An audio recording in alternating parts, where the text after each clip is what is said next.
আছি? আলহামদুলিল্লাহ খুবই ভালো আছি। তো অনেকেই জানো যে আমি সিরিয়ালের জন্য অডিশন দিতে গেছিলাম, কিন্তু বাড়ি ছিলাম না। তো এই কয়েকদিনের মধ্যে আমার বাড়ির পদ্ম গাছ ছিল, ওই সঙ্গে শেয়ার করছি। দেখো এই কয়েকদিনের মধ্যে কতটা বড় হয়ে গেছে।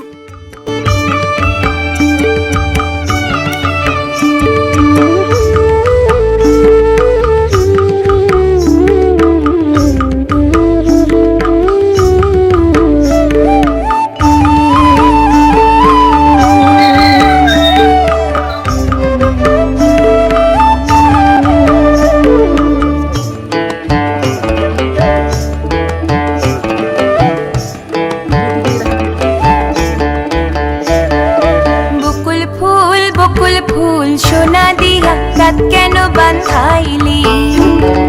বকুল ফুল সোনা দিয়া রাত কেন বাঁধাইলি? শালুক ফুলের